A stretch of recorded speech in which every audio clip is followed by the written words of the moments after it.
सभी को नमस्कार। तो यस, आज हम जो रिव्यू करने वाले हैं वो है रेडिको खैतान। इस कंपनी को हम स्टडी करेंगे, इसके जो फ्यूचर टारगेट्स है 2029 के, उसको समझने की कोशिश करेंगे बेस्ड ऑन किस तरह के कंपनी के फंडामेंटल्स है, कंपनी का बिजनेस किस तरह से है, और उसके अकॉर्डिंगली हम यहाँ पे उसको स्टडी करेंगे। रेनबो हॉस्पिटल को भी रिक्वेस्ट किया है हमारे सब्सक्राइबर में, बट हम रेनबो हॉस्पिटल को किसी फ्यूचर वीडियो में कवर करेंगे। तो चलिए कंटिन्यू करते हैं रेडिको खैतान। सो रेडिको खैतान जो कंपनी है, आई होप आप लोगों को ऑलरेडी पता होगा कि ये IMFL कंपनी है, यानी कि इंडियन मेड फॉरेन लिकर को ये बनाती है और बेचती है। ये उस तरह के अल्कोहल होते हैं जो कि टेस्ट में फॉरेन अल्कोहल के तरह होते हैं, बट ये इंडियन मैन्युफैक्चर्ड होते हैं और इनका मोस्टली डोमेस्टिक सेल्स भी होता है एंड इनके इंटरनेशनल लेवल पे भी ये अपने प्रोडक्ट को सेल करते हैं। इनके ब्रांड्स कुछ हैं जो कि काफी पॉपुलर है। इनके कई ऐसे ब्रांड्स हैं जो इंटरनेशनल लेवल पे पॉपुलर हो रखे हैं। इनमें से जैसे कि कुछ प्रीमियम ब्रांड्स है, रामपुर के नाम से इनके कुछ, और जैसलमेर के नाम से इनके कुछ यहाँ पे अल्कोहल के ब्रांड्स हैं। विस्की की कैटेगरी में 8 PM, व्हाइट हॉल, रीगल, टैलॉन्स। फिर उसके बाद रम की कैटेगरी में भी इनके कॉन्टेस्टा के अलग अलग वेरिएंट हैं, एंड ब्रांडी की कैटेगरी में मॉर्फियस, एंड वोडका की कैटेगरी में मैजिक मोमेंट्स। ये इनके बेसिक बड़े ब्रांड्स हैं जिनके बारे में आपने कहीं सुना होगा और समझा होगा। एंड जैसा कि मैंने बोला कि ये एक इंडियन मेड फॉरेन लिकर की कंपनी है जो कि लिकर्स बनाती है, और ये पहले इसका नाम रामपुर डिस्टिलरीज हुआ करता था, एंड उसके बाद से ये ऑलमोस्ट 1943 से इन्होंने अपने आप को स्टैब्लिश करना शुरू किया, और अभी ये one of the largest supplier and bottler है स्पिरिट मैन्युफैक्चरर के कैटेगरी में। सो कंपनी को अब हम यहाँ पे पहले प्रोडक्ट के लेवल पे समझेंगे, फिर उसके बाद जाके शेयर्स को समझेंगे। तो जैसा कि मैंने बोला कि यहाँ पे अल्कोहल और अल्कोहलिक प्रोडक्ट्स ये ऑलमोस्ट 99% बनाते हैं, और कुछ थोड़े से बॉटल्स और कैप्स के अराउंड इनके कुछ छोटा मोटा सा सेल्स है। अगर लोकेशन वाइज देखा जाए तो इंडिया में इनके 94% के करीब करीब सेल्स आती है, और फॉरेन इंटरनेशनल लेवल पे ये ओनली 6% के करीब करीब अदर्स कैटेगरी में, अदर्स लोकेशन में ये प्रोडक्ट को सेल करते हैं। अब यहाँ पे जो देखा जाए तो यहाँ पे इनके कुछ प्रोडक्ट्स है उनको इन्होंने कैटेगराइज किया हुआ है, यानी कि प्रीमियम ब्रांड्स जो कि प्रेस्टीज लेवल या उसके अबाव के जो ब्रांड्स होते हैं, जो कि मैं अभी थोड़ा सा जब प्रोडक्ट को डिटेल में समझेंगे तो हम बात करेंगे। तो ये मोस्टली वो प्रीमियम कैटेगरी के इनके प्रोडक्ट्स हैं जो कि काफी महंगे अल्कोहल्स होते हैं। वहां की कैटेगरी से इनको 44% का रेवेन्यू आता है। ठीक है, ये एक इंपॉर्टेंट पॉइंट होगा, इसको हम आगे और समझने की भी कोशिश करेंगे। और फिर अगर नॉन IMFL की बात, यानी कि जो इनके कह सकते हैं जो लोकल कैटेगरी के जो यहाँ पे अल्कोहल है, वहां पे इनको 34% से इनको रेवेन्यू आता है, और जो रेगुलर या जो अदर्स यानी कि लोअर लेवल के जो इनके ब्रांड्स हैं, अगर उनकी बात करें तो 21% से वहां से रेवेन्यू आता है। सो देखा जाए तो इनके अच्छा एक जो पोर्टफोलियो है वो प्रेस्टीज एंड अबाउ से इनको काफी अच्छी कैटेगरी का यहाँ पे इनको सेल्स आता है। इनके कई ऐसे ब्रांड्स हैं जिनको ग्लोबल रैंकिंग मिली हुई है, यानी कि काफी अच्छे लेवल पे इनका ये जो है सेल्स होता है। उसमें से कुछ ब्रांड्स है वोडका की कैटेगरी में, 5th लार्जेस्ट वोडका की कैटेगरी में आता है मैजिक मोमेंट्स। उसके बाद प्रीमियम ब्लैक विस्की की कैटेगरी में 4th फास्टेस्ट ग्रोइंग विस्की जो है वो 8 PM है। मॉर्फियस जो इनकी ब्रांडी कैटेगरी है वो भी 9th लार्जेस्ट ब्रांडी है अराउंड द ग्लोब, और फास्टेस्ट ग्रोइंग ब्रांडी भी है। और अगर रम की बात करें तो स्पिरिट ऑफ विक्ट्री इनका 1965 का एक यहाँ पे ब्रांड है, वो भी 9th लार्जेस्ट रम है। क्योंकि ये मार्केट काफी कॉम्पिटिटिव है, तो ये रैंक इन ब्रांड्स का होना भी काफी स्ट्रॉन्ग रैंकिंग मानी जाएगी। प्लेन विस्की जो 8 PM की है वो यहाँ पे 23rd लार्जेस्ट स्पिरिट ब्रांड है, और फिर उसके बाद लार्जेस्ट रम 8th रैंक पे कॉन्टेस्टा रम है इनका, एंड उसके बाद ब्रांडी में ओल्ड एडमिरल ब्रांडी इनकी 4th लार्जेस्ट ब्रांडी है। सो यहाँ पे कहने का मतलब है कि इनके जितने भी मेजर ब्रांड्स हैं इन्होंने वर्ल्ड रैंकिंग में अपनी पोजीशन ऑलरेडी बना के रखी है। अब बात आती है इनके जो प्रीमियम कैटेगरी के प्रोडक्ट्स, यानी कि मैं जो बात कर रहा था कि प्रेस्टीज एंड अबाउ लेवल के जो इनके प्रोडक्ट्स हैं, उनमें कुछ प्रोडक्ट्स आते हैं। रामपुर डबल डेक कैस, ये 8500, रामपुर असावा 10,000 पर बॉटल, PX शेरी 12,000 पर बॉटल, रामपुर सेलेक्ट 14,000, रामपुर ट्रिगन 17,000, रामपुर जुगलबंदी 40,000, and signature reserve almost 5 lakhs। सो ये इनके काफी प्रीमियम कैटेगरी के भी यहाँ पे ब्रांड्स हैं। सो जो यहाँ पे की इन्फॉर्मेशन है वो हमको यहाँ से ये पिक करना पड़ेगा कि हाँ, डेफिनेटली इनके जो वेरियस डिफरेंट अल्कोहलिक ब्रांड्स हैं इन्होंने ग्लोबली काफी अच्छा प्रेजेंस बनाया हुआ है। इनके एक मीडियम रेंज के भी प्रोडक्ट है, लो रेंज के भी प्रोडक्ट है, बट जो प्रीमियम और हाई प्राइस प्रोडक्ट है वो भी काफी अच्छा अपटेक दिखा रहे हैं, और ग्लोबली काफी अच्छी रिकॉग्निशन भी है। इंपॉर्टेंट कुछ पॉइंटर यहाँ पे ये है कि जैसे कि मैजिक मोमेंट इनका ब्रांड है वोडका की इंडस्ट्री में, वो ऑलमोस्ट 58% मार्केट शेयर रखता है इन इंडिया, यानी कि इंडिया में जितने भी वोडका के प्रोडक्ट बिकते हैं, मैजिक मोमेंट 58% वहां पे मार्केट शेयर रखता है। This is a very strong number in terms of vodka market. Morpheus brandy जो है ये ऑलमोस्ट 56% मार्केट शेयर रखता है इंडिया में, तो ये भी काफी स्ट्रॉन्ग प्रीमियम ब्रांडी कैटेगरी में ये काफी स्ट्रॉन्ग होल्ड रखता है। सो यहाँ पे इनके ये जो दो बड़े प्रोडक्ट है ये काफी स्ट्रांगली अपने सेगमेंट में मार्केट को लीड कर रहे हैं, और बाकी हमने जैसे बात करी थी कि जो दूसरे ब्रांड्स है उनका भी अच्छा परफॉर्मेंस है, और ग्लोबल लेवल पे उन्होंने काफी अच्छी अपनी पोजीशन बनाई हुई है। अब हम थोड़ा सा यहाँ पे समझ लेते हैं कि ये जो इनका प्रोडक्ट्स है ये मैन्युफैक्चरिंग और पैकेजिंग यहाँ कैसे करते हैं, क्योंकि ये आगे जाकर के हमें समझने में भी हेल्प करेगा कि किस तरह से इनके कैपेसिटी एक्सपेंशन पिछले कुछ सालों में हो रहे हैं और फ्यूचर में किस तरह के यहाँ पे आउटलुक दिख के आ रहा है। तो देखिए रामपुर, जैसे कि इस कंपनी का पहले नाम भी हुआ करता था, रामपुर से ये ओरिजिनेटेड है। यहाँ पे इनके जो मेजर डिस्टिलरीज है, 4 डिस्टिलरीज इनके रामपुर में है। सीतापुर जो कि अगेन यूपी में आता है, वहां पे इनके एक डिस्टिलरी प्लांट है। औरंगाबाद में यहाँ पे 3 डिस्टिलरीज है यहाँ पे, और टोटल इंडिया में इनके 8 डिस्टिलरीज है, जहां पे टोटल देखा जाए तो ये ऑलमोस्ट 321 मिलियन लीटर्स का अल्कोहल एनुअल कैपेसिटी में ये बनाते हैं। अब यहाँ पे आगे बढ़ने से पहले, क्योंकि जैसे कि मैंने बोला इनका कैपेसिटी एक्सपेंशन का एक इंपॉर्टेंट पैरामीटर है जो इस शेयर के फ्यूचर आउटलुक को काफी इंपैक्ट करता है, तो यहाँ पे जो न्यूज पिक हो रही है वो हो रही है फरवरी 2022 की, 2 साल पुरानी न्यूज है, बट इसको हमको समझना पड़ेगा कि ये किस तरह से शेयर को आउटप्ले करेगा। यहाँ पे डिसाइड हुआ था कि रेडिको खैतान यहाँ पे 2 कैपेक्स प्लान यहाँ पे उन्होंने अप्रूव किया था। यहाँ पे इनका जो कैपेसिटी एक्सपेंशन का प्लान था वो ये था कि उनको एक ग्रीन फील्ड डिस्टिलरी सेटअप करनी है। ग्रीन फील्ड यानी कि एक तरह से पूरी तरह से न्यूली फंक्शनल एक्सपेंशन, ठीक है। यहाँ पे 100 एकड़ पे ऑलमोस्ट 300 किलोलीटर का कैपेसिटी का यहाँ पे ये सीतापुर में एक डिस्टिलरी प्लांट यहाँ सेटअप करना चाहते थे, और उसके बाद जो करीब करीब उनका एग्जिस्टिंग 140 किलोलीटर का जो मोलेसेस प्लांट है रामपुर में, उसको वो एक्सपैंड करके वहां पे भी 185 करोड़ का वहां पे एक्सपेंशन करना चाहते थे। सो यहाँ पे जो टोटल इन्वेस्टमेंट था वो 370 करोड़ का था, जिसके लिए उन्होंने ऑलरेडी कुछ लॉन्ग टर्म बोरोइंग यानी कि लोन्स लिए थे इन 2022, राइट। सो ये एक वहां पे काफी अच्छा कैपेसिटी एक्सपेंशन का यहाँ पे प्लान हुआ था। तो जो कि हमने अभी रिसेंटली जो इनके मैन्युफैक्चरिंग प्लांट्स को समझा, तो वहां पे जो इनका ये सीतापुर का डिस्टिलरी था वो ये यहाँ पे इन्वेस्ट किया था इन्होंने 2022 में, और अब जो कि ये स्क्रीन आप देख पा रहे हो, ये रिसेंट इनके जो एनुअल रिपोर्ट है 2024 की, तो अब ये सीतापुर का जो डिस्टिलरी है ये डेवलप हो चुका है, और ये ऑलरेडी अभी यहाँ पे 108 मिलियन लीटर्स का यहाँ पे प्रोडक्शन ऑलरेडी होना शुरू हो गया है। तो पॉइंट जो मैं यहाँ पे कहने की कोशिश ये कर रहा हूँ कि पहले यहाँ पे जो इन्वेस्टमेंट हुआ था, ठीक है, ये इनके सीतापुर प्लांट में और भी कुछ जो इनके रामपुर के जो एक्सटेंशन है उसको यहाँ पे इन्वेस्टमेंट किया था, वो कैपेक्स ऑलरेडी इनका 2022 एंड 2023 में काफी हद तक के हो गया, और उसके बाद अब उससे रेवेन्यू आना जनरेट होना शुरू हो गया है, ठीक है ना। तो ये एक फेज होता है कंपनी का। हमने कई हमारे जब शेयर्स को रिव्यू किया है तो हमने देखा है कि कैपेसिटी एक्सपेंशन में कंपनियों को पहले 1-2 साल पैसे खर्चा करने पड़ते हैं, जिसकी वजह से उनके मार्जिन कम होते हैं, उनकी प्रॉफिटेबिलिटी कम दिखती है, बट जैसे ही वो मैन्युफैक्चरिंग एरिया से उनको रेवेन्यू आना शुरू हो जाता है तो एक वापस से अप ट्रेंड आपको दिखने लगता है टॉप लाइन में। सो ये तो हो गई जो भी रेडिको खैतान की जो बेसिक इन्फॉर्मेशन और बिजनेस की अंडरस्टैंडिंग हमको होनी चाहिए। तो अब यहाँ से हम शेयर को पर्टिकुलरली रिव्यू करना शुरू करते हैं। तो ये एक मिड कैप का शेयर है, 28,000 करोड़ का इसका मार्केट कैप है। करंट प्राइस इसका 2,130 रुपीज चल रहा है। स्टॉक का पी अगर आप देखेंगे तो 106 है। ये थोड़ा सा रिलेटिवली हाई साइड पे दिखता है, स्पेशली अगर आप इंडस्ट्री का कंपेरिजन भी करेंगे पीई मल्टीपल का। सो 44 का यहाँ पे इंडस्ट्री का पी जो दिख रहा है वो उसके अगेंस्ट में 106 जो है वो काफी एक्सपेंसिव लगता है। तो वैल्यूएशन थोड़ी सी अपर साइड में यहां दिख रही है। आरओसी आरओई 13 एंड 11% है, ठीक है। इसको हमें पीयर कंपैरिजन करना पड़ेगा। अल्कोहलिक के जितने भी शेयर्स है उनके कंपेयर में ये आरओसी आरओई कैसा दिखता है। रिजर्व की बात करें तो 2300 का इनके पास रिजर्व है करोड़ का, और डेट इनके पास 800 करोड़ का इस समय टोटल डेट है, ठीक है। अब ये वही लॉन्ग टर्म डेट है जो कि हमने बताया कि इसमें से कम 300-350 करोड़ तो उनको वो सीतापुर के प्लांट में खर्चे करने पड़े थे, ठीक है। अब यहाँ पे देखा जाए तो इनके ऑपरेटिंग प्रॉफिट मार्जिन 12.4% के ही है। सो रिलेटिवली यहाँ पे ज्यादा कोई चैलेंजिंग चीजें नहीं दिखती, बस यहाँ पे स्टॉक का पी मल्टीपल जो है वो थोड़े से हाई साइड में है। तो क्विकली हमें पीयर रिव्यू करना पड़ेगा। सो यहाँ पे जितनी भी ब्रीवरीज और डिस्टिलरीज की कंपनीज है, ठीक है, उनके अगर हम ऑपरेटिंग प्रॉफिट मार्जिन कंपेयर करें तो खैतान का, यहाँ पे रेडिको खैतान का जो ऑपरेटिंग प्रॉफिट मार्जिन है वो रिलेटिवली अच्छा दिखता है, ठीक है, 12% के करीब है। बाकी के थोड़े से स्ट्रगलिंग है। यूनाइटेड स्पिरिट का 17%, यूनाइटेड ब्रीवरीज का 9%, एलाइड ब्लेंडर्स का 7%, पिकाडिली एग्रो का 20%, तिलक नगर इंडस्ट्री 14% और सुला वाइनयार्ड 29%। तो रिलेटिवली ओके है, ठीक है, और बेटर हो सकता था, बट हम समझने की कोशिश करेंगे क्योंकि इनके जो आगे आने वाले जो हमने प्रोडक्ट्स की जो बात करी थी, जो ब्रांड्स की बात करी थी, अगर इनके प्रीमियम ब्रांड्स की तरफ ज्यादा अच्छे सेल्स होना शुरू करेंगे और वहां ज्यादा मार्जिन आना शुरू होगा तो डेफिनेटली ऑपरेटिंग प्रॉफिट मार्जिन थोड़ा अपर एंड की तरफ जाएगा, ठीक है।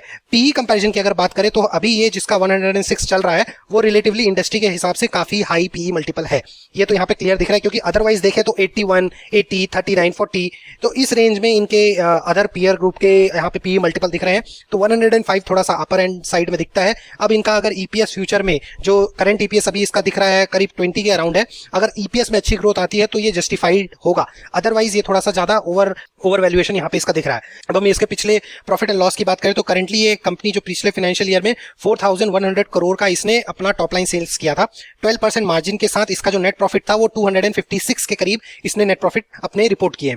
अब अगर आप इसको हिस्टोरिकली ट्रैक करने की कोशिश करोगे तो 2 साल पहले ये करीब इसका आधे के करीब करीब ये अपना सेल्स करते थे, 2800 करोड़ का यहाँ सेल्स होता था। बट उस समय जो इनके प्रॉफिट मार्जिन थे वो 14% थे, उसके पहले तो इवन 17% थे। तो ये जो आपको दिख रहा है 17 और फिर 14 का ऑपरेटिंग प्रॉफिट मार्जिन, ये काफी हद तक के श्रिंक हो गया है पिछले 2 सालों में, 11% और 12%। ठीक है, तो ये हम आगे समझेंगे कि इसके फ्यूचर के मार्जिन के फोरकास्ट क्या रहते हैं। बट अभी के लिए अगर हम कंपेयर करें तो 2022 में इसके ऑपरेटिंग प्रॉफिट मार्जिन जो था वो 14% था, और उसके बेसिस पे उस समय भी ये अपना एक जो यहाँ पे प्रॉफिट करते थे वो 252 करोड़ का प्रॉफिट करते थे।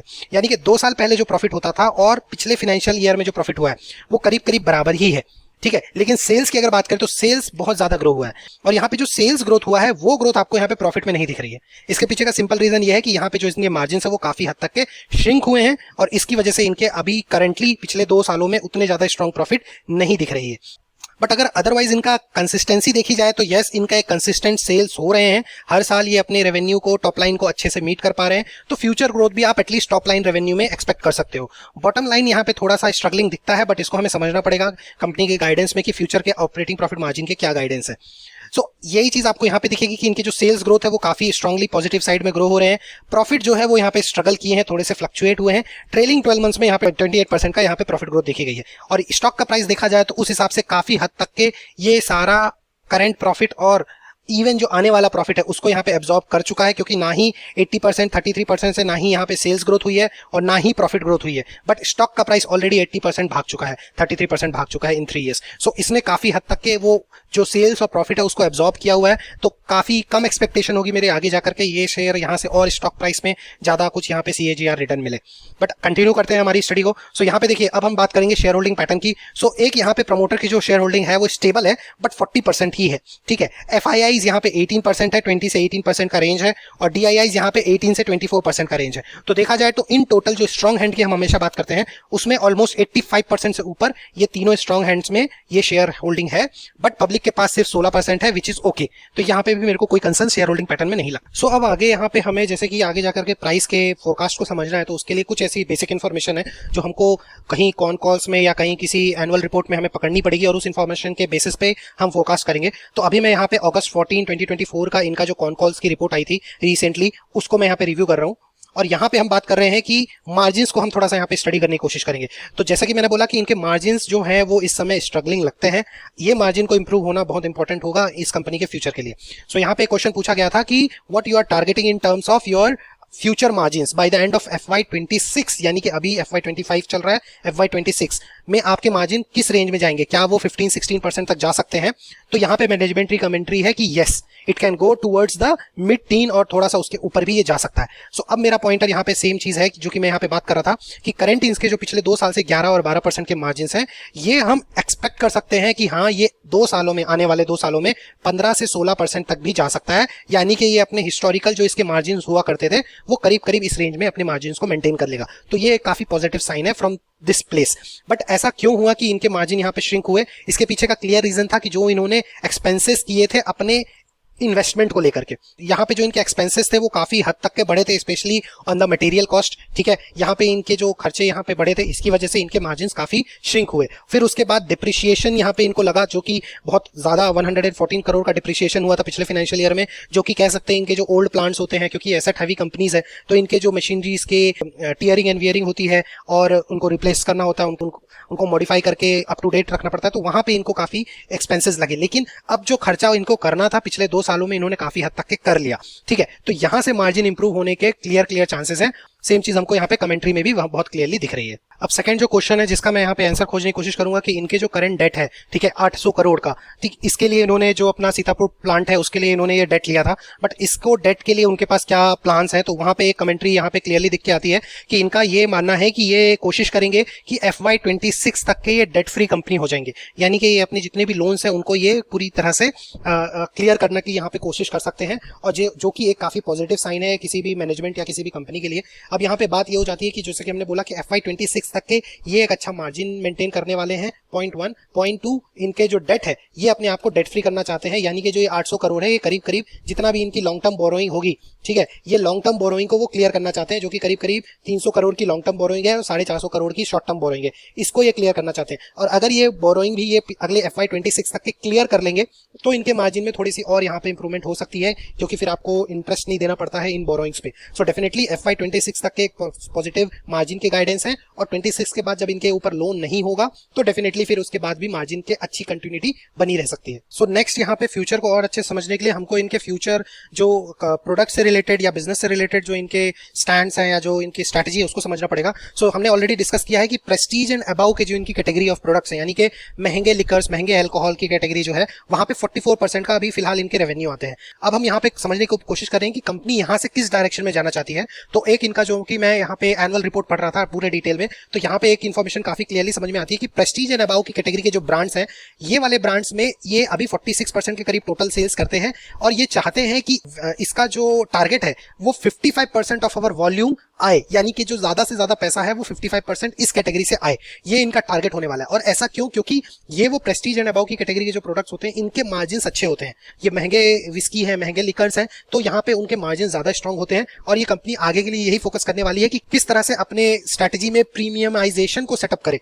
कि हम ज्यादा से ज्यादा महंगे और प्रीमियम प्रोडक्ट मार्केट में सेल कर पाए, ये इनकी एक स्ट्रेटेजी है। दूसरी इनकी प्रायोरिटी ये है कि वो और ज्यादा लग्जरी ब्रांड अपने पोर्टफोलियो में डेवलप करना चाहते हैं। सो इनके जो ये प्रीमियम ब्रांड्स है, जैसे कि हमने बात करी थी रामपुर, ये इनके पोर्टफोलियो है जो कि प्रीमियम कैटेगरी में आता है। फिर आता है जैसलमेर की जिन्स आती हैं जो कि इनकी प्रीमियम कैटेगरी का प्रोडक्ट है। फिर इनके ब्रांडी की कैटेगरी है मॉर्फियस, और फिर इनका एक और प्रीमियम प्रोडक्ट है कोहिनूर रिजर्व जो कि डार्क इंडियन रम कैटेगरी का है। तो ये इनके प्रीमियम प्रोडक्ट्स ऑलरेडी इन्होंने मार्केट में बना रखे हैं और इसको ये आगे जाकर के और अच्छे से डेवलप करना चाहते हैं। और फिर इनकी जो थर्ड जो स्ट्रैटेजी है वो ये है कि ये अपने कैश को और अपने डेट को कंट्रोल करना चाहते हैं। तो they want to enable and generate more cash, repay their debt and return cash to stake holders. तो ये काफी एक पूरे के पूरे जो इनके 3 पॉइंट है यहाँ पे, ये काफी पॉजिटिव साइड में है, ठीक है। और यहाँ पे जो आप देख पा रहे हो डेट का रीपे, मैंने ऑलरेडी बात करी कि ये आगे जाकर के ये अपने आप को डेट फ्री करना चाहते हैं FY26 तक। एंड यहाँ पे एक पॉइंटर है कि return cash to stake holders, यानी कि स्टेक होल्डर को कैश वापस करना। कैश कैसे वापस होता है? या तो ये बड़े किसी डिविडेंड के फॉर्म में रिटर्न आता है, या फिर ये रिजर्व जो है, इस रिजर्व के थ्रू ये आपको बोनस शेयर दे, ठीक है, जो कि पॉसिबिलिटी बनती है क्योंकि शेयर ऑलरेडी 2000 रुपए का ऑलरेडी हो चुका है। या फिर एक तरह से अगर वैल्यू की बात करें तो फेस वैल्यू जो है अभी शेयर का 2 चल रहा है, तो शेयर का स्प्लिट भी आप यहाँ पे एक्सपेक्टेशन रख सकते हो। बट यहाँ पे कोई यहाँ पे कमिटमेंट नहीं है, ये फ्यूचरिस्टिक चीजें हैं, बट काफी पॉसिबिलिटी है जब ये बोल रहे हैं कि they want to focus in to return this cash to stake holders. So ये सारे तरीके से ये कैश जो है वो शेयर होल्डर्स को वापस मिल सकता है। सो आई थिंक यहाँ पे हमने काफी कुछ इन्फॉर्मेशन पिक कर लिया है जिसके बेसिस पे हम फ्यूचर यहाँ पे प्राइस को और कंपनी को समझ सकेंगे। तो हम बात कर रहे हैं जैसे कि रेडिको खैतान की, जिसने ऑलरेडी अपने 20 साल की हिस्ट्री में 278 टाइम्स किया है शेयर होल्डर्स के इन्वेस्टमेंट को। सो ये काफी हद तक के इसने ऑलरेडी इतने अच्छे रिटर्न्स दिए हैं इस कंपनी ने। अब यहाँ से किस स्पीड से ग्रोथ आती है और कितने रेशियो में ग्रोथ आती है वो हमको समझना पड़ेगा। सो उसके लिए अब हम यहाँ पे ट्रेंड लाइन से इनके फ्यूचर फॉर रेवेन्यू के फोरकास्ट को समझ लेते हैं। तो मार्च 24 में जो कि इसने 4100 करोड़ का यहाँ पे रेवेन्यू किया है, FY25 में 4800 करोड़ का टॉप लाइन कर सकते हैं, और फिर FY26 में 5400 का टॉप लाइन सेल्स कर सकते हैं। सो करंट से अगर आप देखेंगे तो ये आराम से यहाँ से 40-45% अगले 2 इयर्स में ये अपने टॉप लाइन को बढ़ाने के यहाँ पे इनकी पोटेंशियल दिखती है।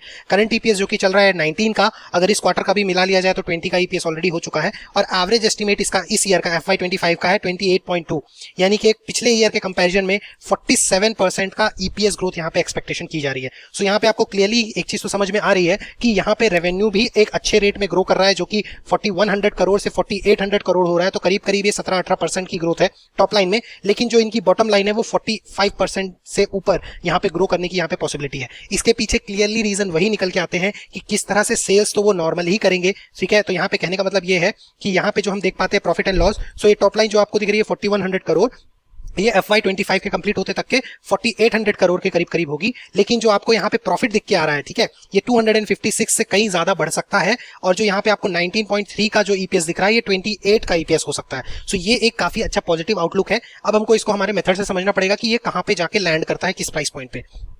सो चलिए अभी यहाँ पे जैसे कि सितंबर 24 में प्राइस जो चल रहा है 2130 रुपीज का चल रहा है। करंट पीई हमने देख लिया 106 है, और करंट ईपीएस Q1 FY25 का इंक्लूड करके होता है 20.11। सो ये अभी इस शेयर का जो ये पैरामीटर्स हैं वो ये दिखते हैं। लेकिन अगर फेयर वैल्यू की बात करें तो इंडस्ट्री का पीई जो कि है 48 के अराउंड, उसके बेसिस पे अगर हम कंपेयर करें तो स्टॉक का फेयर वैल्यू प्राइस आता है 885 रुपीज।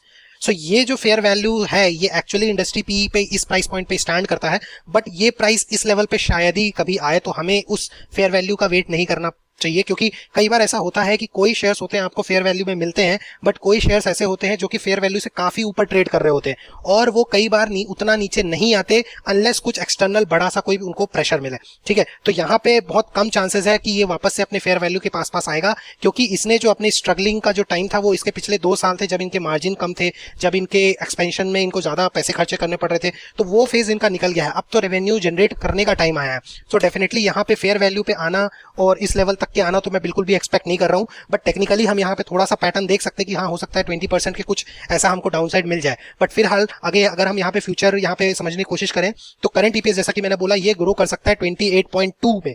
ठीक है, FY25 का मई 2025 का रिजल्ट जब तक आता है तब ये आपका जो करंट ईपीएस है वहां से 40% का ईपीएस ग्रोथ है क्लियरली।